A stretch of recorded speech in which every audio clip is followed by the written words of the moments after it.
देख्दाखेरि नै आकर्षक चट्ट मिलेको सिङहरू, दीपावलीमा लगाएका यी फुर्काहरू अझै ताजा छन्।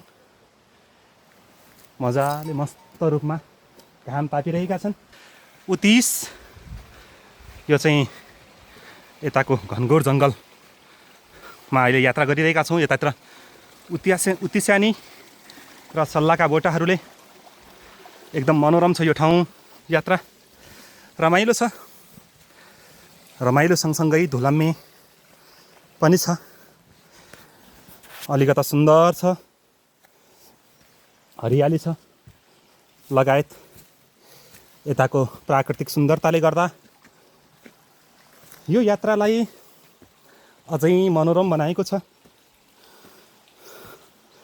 उत्साहजनक यात्रा सँगसँगै धेरै लामो समयसम्म नहिँडेको कारणले गर्दा हिँड्न अलि गाह्रो भइरहेको अवस्था जो तपाईँलाई देखाइरहेका छौँ। हजुरहरूले देख्न सक्नुहुन्छ। यतिखेर तपाईँलाई विभिन्न प्लान्टहरू देखाउन चाहन्छु म। यो ओरिजिनल अल्लोको बोटाहरू यता छ। यसलाई चाहिँ ठ्याक्कै के भन्छ यो, म पनि अलि कन्फ्युज भएँ। यो बरे,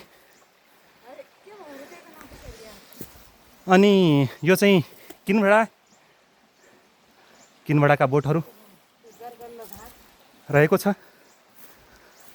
लगायत यो चाहिँ बाँझ, यता सल्लाह, यता केतु, जो विभिन्न किसिमका रस्सीहरू बनाउन र आफ्नो बाल्य अवस्थामा यतै छँदाखेरि यसको रसबाट हामीले माछा मार्ने गर्दथ्यौँ। एकदम रमाइलो थियो यात्रा पहिला पनि, र आज लगभग 6-7 वर्षपछि यही ठाउँमा फेरि फर्किएर आइरहँदाखेरि रमाइलो छ।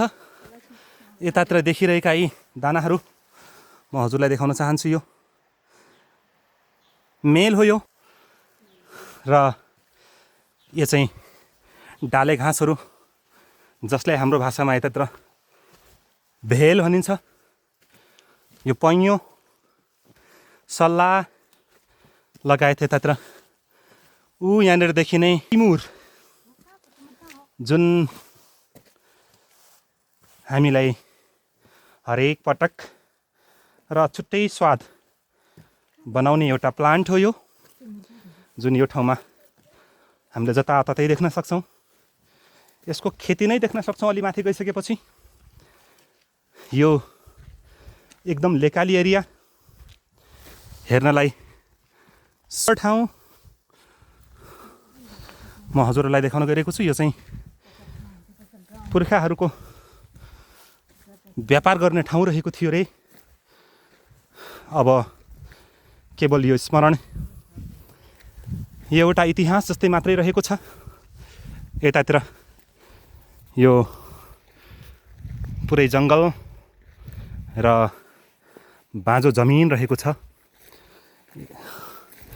केही वर्ष पहिला, केही दशक पहिला यो ठाउँमा विभिन्न खेतीहरू गरेर हरियाली र आकर्षक बस्ती थियो भने यतिखेर परिस्थितिको कारणले गर्दा, भौगोलिक विकटताको कारणले गर्दा यताबाट मानिसहरू बसाइ सरेर तराईसम्म पुग्नुभयो र अहिले यही ठाउँ एउटा जङ्गल बनेको छ।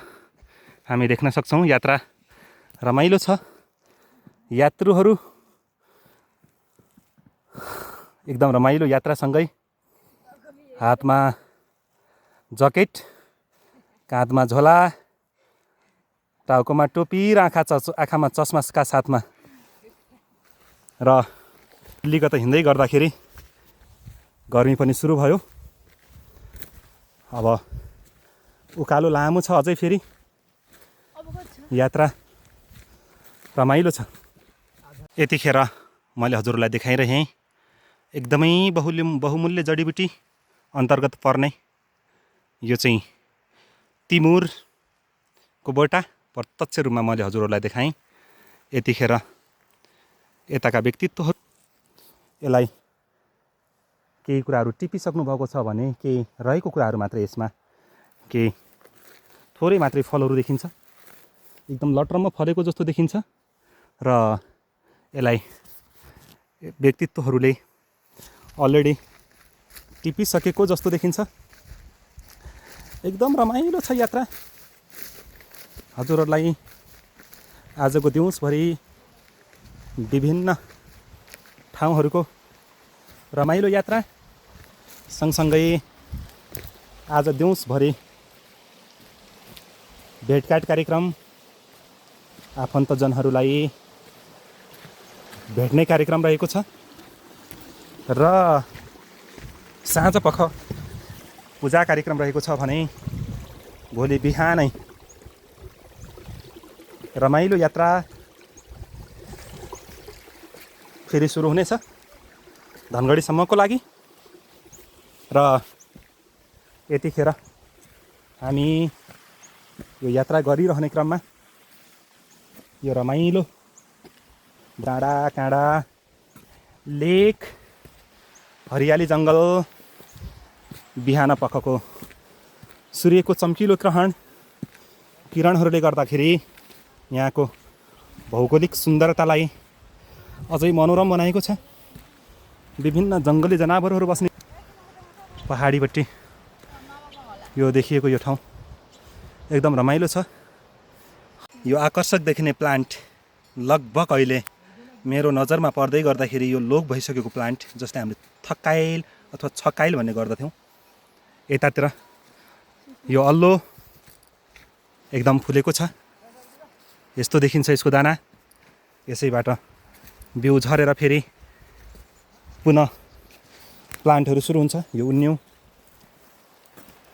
यो के भन्छ यसलाई, गनाउने के पो भन्छ यो सानो छँदाखेरि यसको यो टाउकाहरूलाई बाँधेर हामीले चुङ्गी खेल्ने गर्दथ्यौँ। एकदम यादगार दिनहरू छन्। यो चाहिँ घङ्गारु, यो किनभडा, यतातिर करेन्ट झैँ लाग्ने यो सिस्नु एकदम खतरा छ। यतातिर हरियाली प्लान्टहरू के हुन्, सयौँ प्लान्टहरू।